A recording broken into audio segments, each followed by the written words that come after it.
그러니까 폭력의 관리시 인류 문명은 폭력을 어떻게 관리할 것인가 이 문제가 아주 중대했다. 폭력을 왜 폭력을 관리하는 게 어렵냐는 거예요. 네. 그냥 우리가 언뜻 생각하면 자연 상태에서 폭력이 관리돼서 갔잖아요. 그런데 그게 안 된다는 거예요. 폭력은 전염병과 같아서 한 번 일어나면 반드시 복수를 하려고 그래요. 그럼 폭력이 복수의 연쇄고리에 들어가면 모두가 죽는 거거든요. 그렇습니다. 가장 참혹한 현실이에요. 그러니까 인간 사회가 인간들이 모여 살면서 알게 된 것은 다른 동물들보다 위험한 것, 다른 자연보다 위험한 게 인간들 사이에 폭력이 규제되지 않을 때예요. 그러면 연쇄 폭력이 일어나고 복수가 연결고리를 갖게 되는 거거든요. 그렇겠죠. 네. 그래서 인류 문명은 한편으로는 복수를 굉장히 중요한 가치로 여겨왔어요. 실제로 쭉 복수해야 된다고 말하거든요. 적이 나한테 폭력을 행사했으면 그 폭력에 대한 봉선을 행사해야 된다고 말해왔어요. 네. 동시에 복수가 가장 나쁜 행위라고 말해왔어요. 이 두 가지가 항상 인류 문명에 있어왔다. 이것은 단순히 원시 정글에서도 있어왔다는 얘기라는 거죠. 그러면서 이 정글에서부터 지금까지 인류가 발견해온 폭력의 관리 체계로는 딱 세 가지로 요약될 수 있다. 지난 시간에 말씀드렸던 거예요. 기억나시려나 모르겠어요.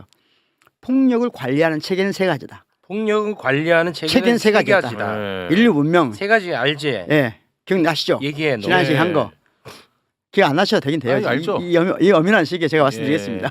도덕 아니에요? 도덕, 네. 도덕 있죠. 또 종교 아니에요? 종교. 종교. 예, 그리고 또 하나가 이거는 뭐 형이 마무리해야지. 예, 도덕과 종교와 네. 예, 정치? 법. 법? 예. 법은 그 모든 것을 조종하는 곳이죠. 예, 그런데 자, 그러니까 도덕 이전에는 종교가 먼저 폭력을 관리하는 체계였고, 그 다음이 도덕이었고, 네. 그 다음에 법이 생겼을 때, 네. 이때는 완벽한 단절이 이루어지거든요. 그러니까 이제까지 도덕이나 종교와는 다른 방식으로 법을 통한 폭력 해결 방식이 특별한 지위를 갖게 되고 특별히 효과있다는 걸 인간이 발견하게 돼요. 그래서 법이 폭력 관리 체계가 된 다음부터는 문명이 그 전과는 전면적으로 달라진다. 네. 그래서 법이 근데 문제는 뭐냐? 항상 이 세 가지의 모든 폭력 관리 시스템은 다른 기타의 복수보다는 다른 것이어야 되거든요. 복수가 아닌 것이어야 돼요. 예. 실제로는 복수지만 복수가 아닌 것이어야 되는 거예요. 무슨 말이냐면 폭력에 대한 폭력을 행사하지만 그건 그 폭력과는 다른 것이 돼야 되는 거예요. 네. 그래서 그 권위를 부여받거나 하기 위해서 신성시대입니다. 신성시대. 종교도 그렇고 도덕도 네. 그렇고 권위를 부여하게 되죠. 법도 잘못하면 이 과정을 가게 된다는 거예요. 법은 신성한 게 아니거든요. 법은 신성한 게 아닌 방식이기 때문에 도덕이나 종교와 다른 거예요. 예. 그런데 지금 우리나라에서 예를 들자면 우리가 지금 여기 난관이 부딪히다 보면 어떤 문제가 생기냐? 마치 법이 신성한 것처럼 이런 또 헌법재판관이 뭔가 대단한 지위에 있는 것처럼 그렇지. 이건 잘못된 거고 이건 법치주의가 아니에요. 그 법치국가 아니야. 그건 법률주의가 이렇게 말씀드렸잖아요. 예. 그러니까 지금 현재 우리가 어떤 상황에 처해 있냐? 어쨌든 이 법에 대한 마지막 기대를 하고 있는 거잖아요. 그렇습니다. 마지막 기대를 헌법재판관한테 맡겨놨고 예. 헌법재판관이 신성하지 않다는 것은 우리나라 헌법에 나와 있습니다. 헌법재판관도 잘못하면 어떻게 할 수 있죠? 헌법재판관 잘못하면 어떻게 하죠? 어떻게 할 수 있어요? 탄핵할 수 있죠. 탄핵. 헌법재판관도 탄핵 당연히 대상이야. 그럽니다. 탄핵. 헌법재판관도 탄핵되는 거예요. 그럼 그 탄핵은 누가 본인들이 하죠. 그래요? 이제 본인들이요? 그 해당자를 빼고 하는 거죠. 예. 만약에 우리가 가장 불행한 사태랑 하는 것은 지금 현 내란 사태의 궁극적인 불안 상태는 바로 그 상태예요. 저는 윤석열은 못 돌아온다고 확신합니다. 네. 어떤 경우에도 탄핵이 각하되나 뭐 어떤 경우에도 윤석열은 못 돌아온다. 네. 최악의 상태는 뭐냐? 헌법재판관이 탈핵되는 상황까지 가는 거예요.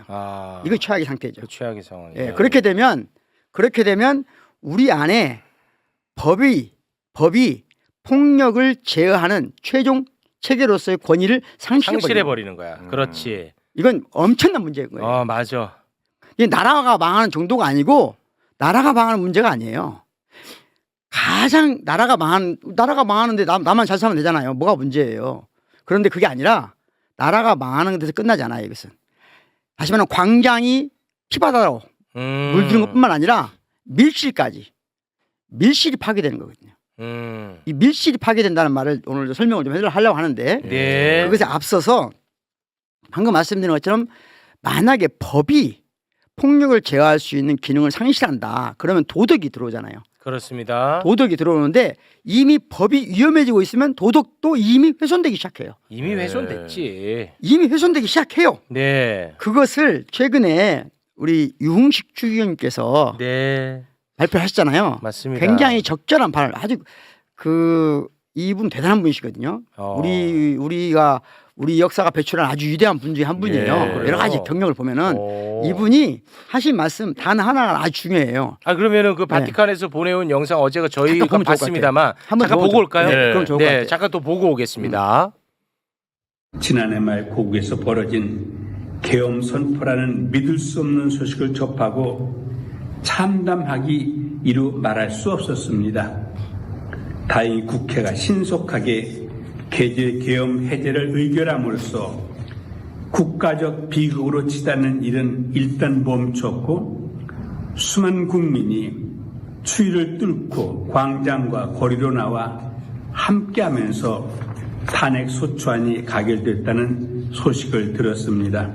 그런데도 아직 상황은 마무리되지 않은 채 국민의 마음은 여전히 살얼음판을 걷고 있습니다.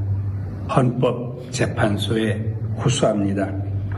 배워야 할 일은 빠르게 되도록 하는 일이 정의의 실현이며 양심의 회복입니다.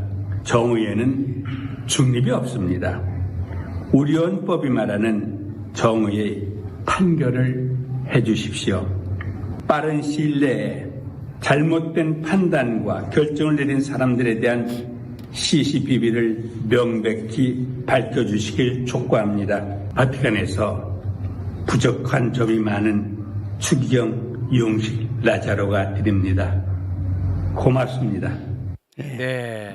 정말 귀한 말씀해 주셨고 굉장히 어려운 결정을 하신 해줬다고 거겠죠. 생각합니다. 마치 네. 저는 그 87년 체제약과 제가 87년 한경을 할 때 명동성당을 만난 느낌이었어요. 딱 그 느낌을 받았어요. 그 느낌 받으셨어요? 네, 명동성당이 지금 유흥식 추기경님께서 그때의 명동성당을 인격체로 대신해주고 계신다. 이건 교황청 장관을 하시면서 이런 발언하시 굉장히 어렵습니다. 굉장히 어렵고 한마디 한마디가 모두 굉장히 깊이가 있는 말씀이세요. 그 중에 되어야 할 일은 되는 게 정의라고 하시잖아요. 네. 그리고 또 한 말씀 하시냐면 양심의 회복이라고 말씀하셨는데 다른 말로 하면 양심이 지금 훼손됐다는 얘기예요. 예. 이게 무슨 말이냐면요. 법치가 무너지고 폭력 관리가 안 되면 가장 무서운 게 양심이 훼손됩니다. 무슨 말이냐면 여기서 이제 방금 말한 말씀을 드리고 싶은데 법이 무너지면 도덕이 서야 된다고 했잖아요. 그럼 도덕이라고 하는 것은 도덕의 역사를 쭉 나눠보면 크게 도덕적 규범, 행위, 이 법칙을 정당화하는 기제가 마지막 최종 근거가 있을 거 아니에요. 도덕을 정당화하는 최종 근거. 어디서부터 이게 도덕적이라고 말할 수 있겠냐. 이게 두 가지 학파가 있어요. 하나는 마지막 최종 근거는 양심에 있다. 그러니까 이것은 무슨 종교나 그밖에 그런 것에 의탁하지 않는 도덕을 말씀드리는 거예요. 보편적인 도덕을 주장하는 인류의 모든 도덕적 관점들을 종합해 보면 두 가지 기원이 있는데 하나는 양심을 최종 뿌리로 보는 경우예요. 네. 그 양심은 우리가 생각하는 훼손되지 않아야 될 것 같잖아요. 네. 근데 양심이 훼손된다는 건 뭐예요? 도덕도 훼손된다는 거예요. 예. 이 말씀을 또 하나의 원천으로 놓고 보는 이론이 뭐냐면요. 도덕 이론 중에 예. 그러니까 도덕의 최종 뿌리가 뭐냐 할 때 이런 거예요. 우리가 어떤 걸 도덕적으로 생각하냐 이거죠. 타인의 공감, 타인의 태도. 다시 말하면 이건 대표적으로 측은지심이라고 하는 것은 유학도 그런 여기에 속하거든요. 유학은 측은지심이 기본적으로 모든 도덕의 뿌리에 있다고 생각해요. 그 인의 씨앗이라고 보거든요. 예. 유교가 최고의 가치라고 보는 도덕적 인의 씨앗이 뭐냐? 측은지심이에요. 측은지심이란 뭐죠? 불쌍한 사람을 보면 내가 고통받는다는 거예요. 네. 아픔을 느낀다는 거거든요. 그러면 타인의 태도가 무조건 정당하냐? 타인의 태도가 즉 영국의 애덤 스미스라고 기억나시죠? 네. 애덤 스미스. 그러니까 우리가 흔히 경제학의 아버지라고 말하는 보이지 않는 손. 보이지 않는 손을 말한 네. 에던 스미스가 원래 도덕 철학자예요. 도덕 교수예요. 도덕 가르친 교수인데 이분의 가장 핵심적인 이론은 뭐냐? 도덕의 뿌리는 내가 어떤 행위를 했을 때 타인이 나에게 칭찬을 하느냐 비난을 하느냐 이걸 보고 칭찬하는 건 도덕적이고 예. 비난하는 것은 비도덕적이다라고 우리가 배워온다는 거예요. 그게 도덕의 뿌리라고 생각하는 거예요. 예. 근데 이건 두 가지를 섞으면 안 된다는 게 제가 이제 오늘 어렵긴 하지만 말씀드리는 건데 남의 칭찬이냐 아니냐가 중요하지 않아요. 사실은 중요한 것보다 고통에는 너 아프겠다가 아니라 나도 아픈 거예요 그냥. 이게 도덕의 뿌리가 돼야 되는 거예요. 예. 그 사람의 반응이 뿌리가 아니고. 네. 다시 이게 좀 말이 좀 언뜻 보면 어려운데 자 내가 저번에도 한번 여기 실험해서 내가 눈으로 칼이 들어오면 사람들이 자기도 모르게 찔끔한단 말이에요. 이거 생각해서 하고 추론한 게 아니에요. 네. 그러니까 다른 사람이 아프면 나도 아픈 느낌이 오는 거 이게 도덕의 뿌리라는 것은 맞아요. 예. 그런데 사람들이 기이하게 이런 세상이 교란되면 어떤 일이 일어나냐 타인의 고통을 나중에 비난하기 시작해요. 왜곡해요. 남의 고통을 즐거워하는 사람 생겨나기 시작해요. 네. 남의 고통을 관찰만 하는 사람 생겨나기 시작해요. 예. 댓글에도 많아요. 네. 제가 지금 헌재 선고 안 나갖고 괴로워하면은 막 놀립니다. 그러니까 예. 그런 사람 있어요. 이게 문제가 전 심각하다고 봅니다. 그래서 남의 반응이 도덕적 뿌리라고 하는 것은 옳지 않다. 옳지 않아. 이게 막스 쉘러라는 사람이 그러네요. 굉장히 깊이 있게 이 문제를 연구했는데요. 예. 그러니까 타인의 고통에 나도 모르게 나도 고통을 받는 건 도덕의 뿌리가 될 수 있어요. 그건 양심이에요. 어떻게 보면. 그런데 타인의 고통을 보고 관찰하는 사람이 있다는 거죠. 계산하고 추론하는 사람이 있어. 그걸 보고 도덕의 뿌리라고 생각할 필요는 없다. 아, 네. 당연하죠. 그건 도덕이 아니다 하는 것이 정확하게 막스 쉘러라는 사람 얘기인데 그걸 전형적으로 보여준 사람이 누구냐? 윤석열이라는 거죠.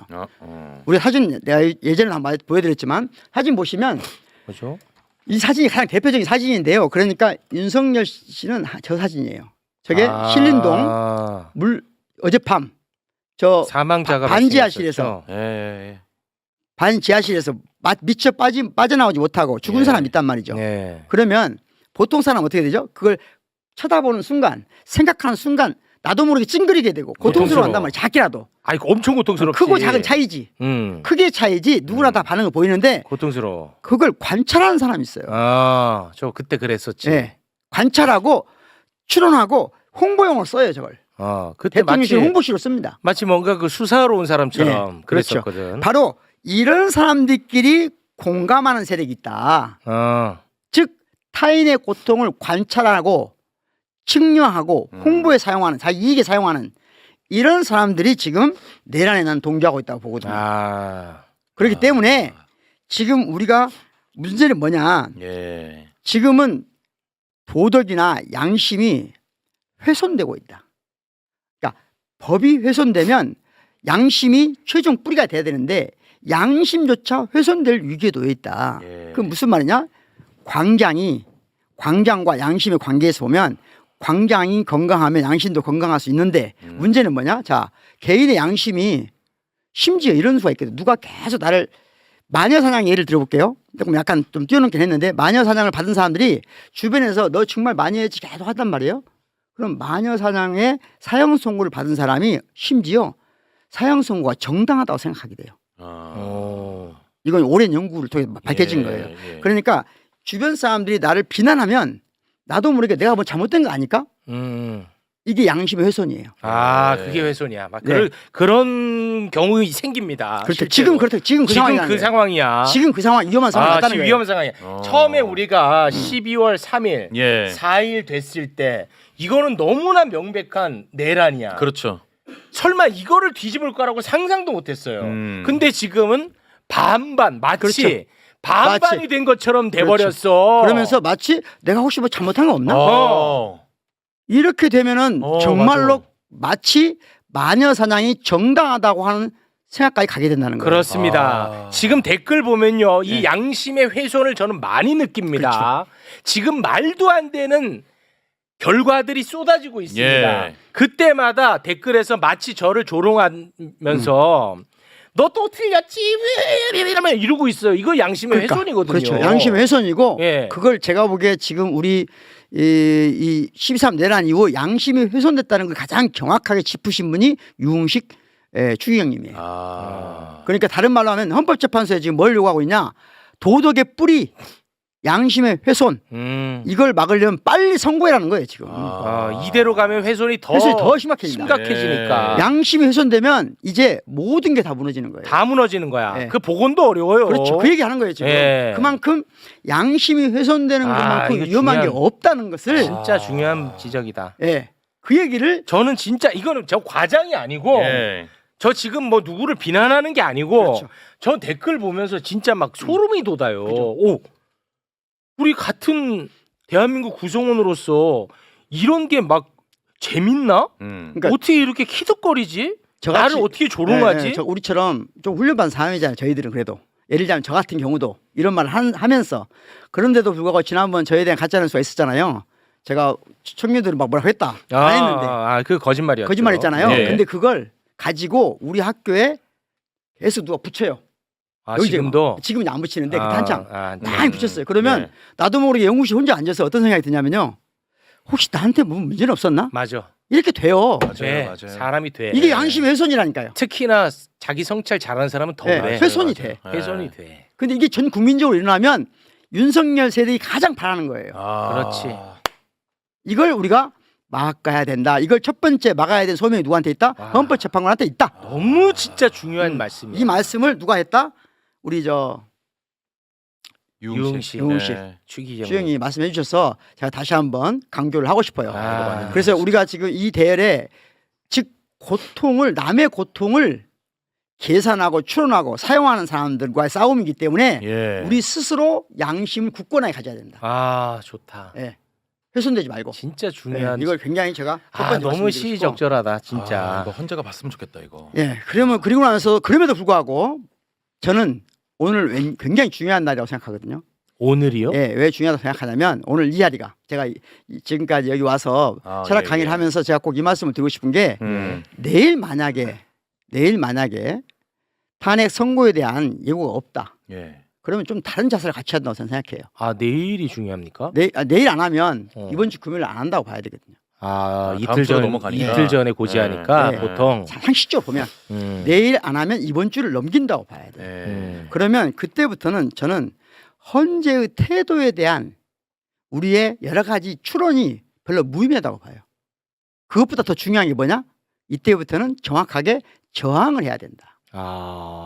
지금까지는 권고했다면 이젠 저항의 시점을 바꿔야 된다. 그래야 이길 수 있다고 생각해요. 예. 저항의 시점이 되어야 된다. 다시 말하면 물론 저항이 뭐냐라고 하는 것에 대해서 여러 가지 의미가 있을 수 있죠.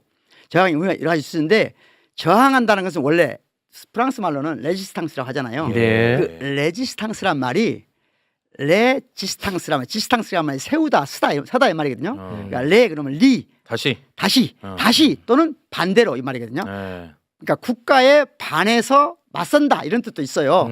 레지스탕스란 말이. 그런데 그 시스탕스가 스테이트란 말하고 어원이 같습니다. 네. 국가란 말하고 어원이 같아요.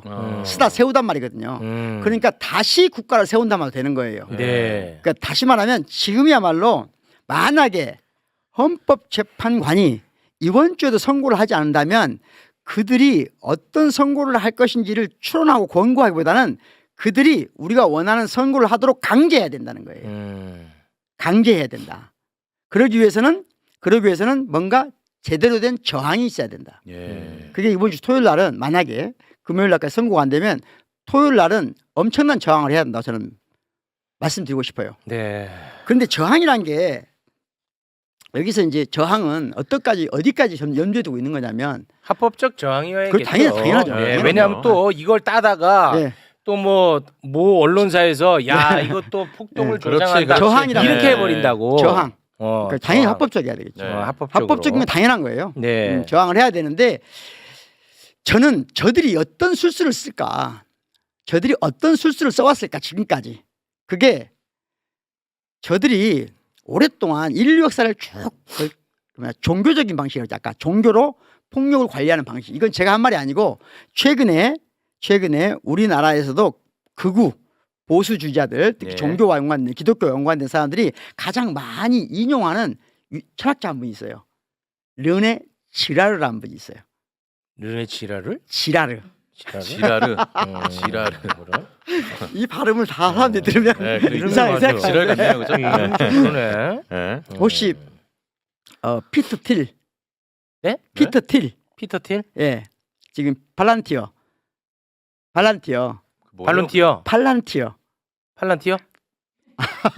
뭐야? 아, 뭐예요? 이쪽에 관심이 없으시구나. 음. 아무튼 트럼프 정부를 아, 이끄는 핵심 자본 음. 뒤에 있는 세력들 네. 중에 피터 틸이라는 사람이 피터 틸. 그나마 페이팔 마피아의 두목, 페이팔 네. 마피아라 그러죠. 아, 잘 모르시구나. 그러면 넘어가고요. 음. 다시 말하면 지금 우리나라 보수 기독교의 뿌리를 가지고 가보면 페이팔 얘기하는 네, 거예요? 페이팔, 아, 예, 페이팔. 페이팔 마피아라고 상관없죠? 하죠. 예, 그렇죠. 페이팔. 그뭐 마피아라고 해. 페이팔. 그 사람들이 그렇게 페이팔 마피아라고 그래요. 페이팔 마피아. 아. 왜 그러냐면 그분들이 정치적으로 굉장히 어떤 독특한 위치를 가지고 어. 근데 그분들이 기본적으로 가장 그분들에 의해서 유명해진 사람이 르네 지라르예요. 네. 이 르네 지라르에 따르면 종교는 종교가 폭력을 오랫동안 관리하는 방식은 희생양 전략이에요. 희생양. 희생양을 찾아서 희생양한테 폭력을 뒤집어 씌우는 거거든요. 그러니까 희생자가 아니고 희생자를 가해자로 만드는 전략인 거예요. 그렇지. 그러니까 예를 들면 그들이 오랫동안 인류 역사 그려왔다는 거죠. 근데 실제로 우리나라도 보면 조선 말에 모든 문제를 결국은 동학 농민군이 마치 가해자인 것처럼 조선을 멸망시킨 가해자인 것처럼 만들거든요. 아, 예. 그게 희생자 전략이에요. 예. 그리고 일제시대 때는 대표적인 게 관동 대지진 때 일본 사람들이 일본 정부 자체에 대한 폭력을 일어날 것 같으니까 조선인을 네, 가짜 뉴스로.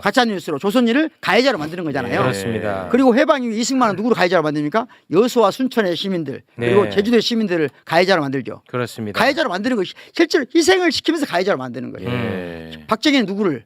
부산과 마산의 시민들을, 전두환은 누구를? 광주 사람들을. 네. 이런 방식으로 그러니까 실제로는 피해자인데 희생자인데 희생자를 소위 폭도로 만들기도 폭도로 하고 만들고 가해자로 만드는 거예요. 발광이로 만들기도 하고 막 네. 그런 거죠. 그런 전략을 써왔는데 네. 이 르네 지라라는 사람이 가장 위대한 역사적 주인공은 누구냐? 예수 그리스도라는 거예요. 왜냐? 예수 그리스도만이 희생자의 전략을 폭로한 사람이라는 거죠. 나는 희생을 너희들이 나한테 가해자라고 했지만 진정한 가해자는 너희야 라고 지목했다는 거예요. 이제 그건 르네 지라라는 사람이 얘기한 이야기인데 네. 기독교를 믿는 사람들이 중요하게 생각하는 건데 저는 철학자 입장에서 보면 고대 그리스 사람들이 희생양으로 삼은 사람이 소크라테스거든요. 자기들의 문명이 위기에 아테네 사람들이 전쟁에 지고 위기 상황에 몰리니까 소크라테스를 젊은이를 현혹시킨다고 해서 가해자로 만들거든요. 네. 그럼 소크라테스가 왜 유명해요? 끝없이 내가 가해자가 아니라 당신들이 가해자야. 진리를 밝히는 거잖아요. 네. 우리도 그래왔다는 거죠. 네. 우리가 위대한 역사를 써온 이유는 동학 농민군부터 지금 5.18 시민군까지 모두가 다 네.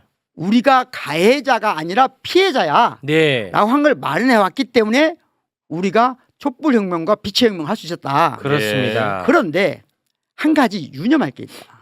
이 희생자 프로젝트의 가장 중요한 게 고립을 하면 통한다는 거예요. 고립시키면. 그러니까 특정 지역에 고립이 되면 통한다. 광주도 그런 거고. 광주도 여수도 그렇고 고립시켰지. 제주도 그런 거거든요. 그래서 제가 이번 저항은 네. 고립이 있어서는 안 된다. 고립이 되면 안 돼. 네, 절대로 고립이 되면 안 된다. 네. 희생자 프로젝트에 넘어가면 안 된다. 네. 그렇게 하기 위해서 저는 대한민국이 조금 전략적인 얘기인데 고립시킬 수 없는 유일한 곳이 전 서울이라고 생각해요. 서울은 고립이 안 돼요. 서울만 따로 고립시키면 볼 수가 없어요. 그냥 서울이지 뭐. 그렇죠. 그게 의미가 없는 거예요. 의미가 없지. 그래서 저는 상황에 따라 다르지만 만약에 헌재가 시간을 늦춘다는 것은 우리의 양심을 훼손하는 일이거든요. 그렇습니다. 그럼 훼손된 양심을 회복하는 방법은 네. 시민들 스스로 저항하는 합법적 것이다. 저항이 나서야 된다. 예. 단 고립되면 안 된다. 제가 고립되면 안 무서운 돼. 게 뭐냐면 광주가 고립돼서 광주에서 저항이 일어났어. 그렇죠. 이번에도 그러면 안 돼. 모든 지역에 계엄령 지역 사무소를 차리고 있었는데 광주만 안 했거든요. 그럼 광주가 또 고립될 수 있는 거예요. 심지어 무서운 얘기 하나 해드릴까요? 지금까지 전국 예를 들면 남쪽 지방에 공수부대가 있을 이유가 있어요. 남쪽에? 공수부대는 남쪽에 있으면 안 되거든요. 네. 다 북쪽에 있는 거예요. 네. 서울 이후에 있는 거거든요. 그런데 네. 유일하게 있는 곳이냐? 전남입니다. 그래요? 어떤 공수부대 있는지 아세요? 1980년 5월 달에 내려온 공수부대가 아직까지 안 올라오고 있는 겁니다. 담양에 있습니다. 예. 광주 주변에만. 전두환이 그대가 둔 거예요. 상도 주고 전두환이 거기다 편말도 붙여놓고 했잖아요. 그거 전두환. 그러니까 고립되면 안 된다. 네. 그래서 저는 만약에 이번 주에도 탄핵을 선고하지 않는다라고 하면 저희가 서울에 모이자. 서울에서 저항해야 된다. 서울에서 네. 총궐기해야 된다. 네. 그리고 그때는 우리가 뭘 요구하는 거냐? 추론이 아니라 압박을 해야 된다. 예. 헌재에 우리의 양심을 훼손하지 마라. 예. 양심의 훼손은 헌법의 훼손만큼 무서운 것이다. 그렇습니다. 무서운 것이다. 그래서 제가 잠깐 그 최인훈 씨 마지막으로 최인훈 광장의 한 대목을 같이 읽어보고 싶어요. 최인훈 광장, 네. 예, 광장 어떤 대목을 어떤 대목 한번 제가 읽어주실래요? 네. 네. 광장은 대중의 밀실이며 밀실은 개인의 광장이다. 인간은 이 두 가지 공간 중 하나에 가두어 버릴 때 그는 살 수 없다. 그럴 때 광장에 폭동에 피가 흐르고 밀실에서 광란의 부르짖음이 새어나온다. 우리는 분수가 터지고 밝은 햇빛 아래 묻꽃들이 피고 영웅과 산들의 동상으로 치장된 광장의 바다처럼 우람한 합창에 한몫 끼기를 원하며 그와 똑같은 진실로 개인의 일기장과 저녁에 벗어놓은 채 새벽에 입고 간 예언의 장갑이 얹힌 침대에 걸터 앉아서 광장을 잃어버릴 수 있는 시간을 원한다. 애인. 네. 글자 그런데- 모양만 읽지 말고 네. 내용을 읽어야지. 네, 네. 글자 그런데- 모양만 읽었잖아. 이 생명력이 없어. 생명을 불어넣어야지 아나운서가. 아니 조금 글씨가 네. 작아서 아. 그래요. 사실은 네. 여기서 드리고 싶은 말씀은 여기서는 최인훈 선생님은 네.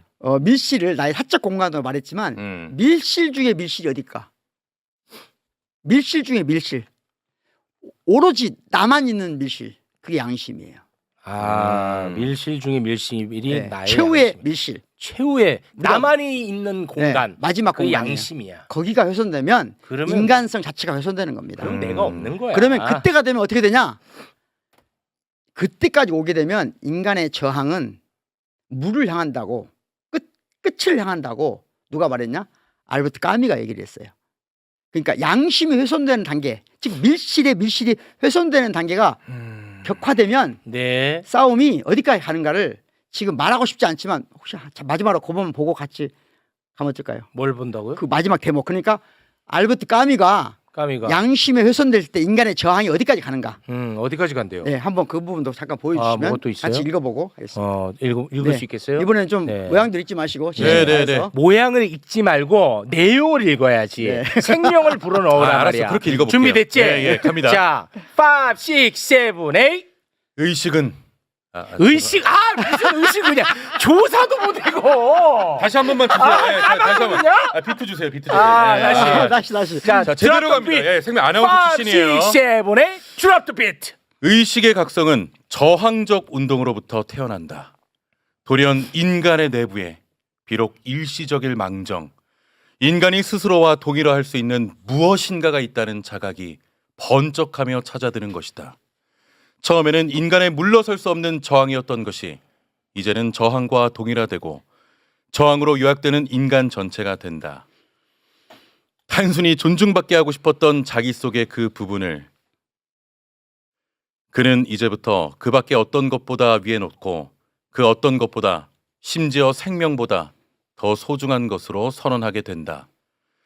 이전에는 타협 속에 안주하던 노예가 단번에 전체 아니면 무라는 극한 속으로 몸을 던진다. 의식의 반항과 함께 태어난 것이다. 자, 이제 의미가 전달되네.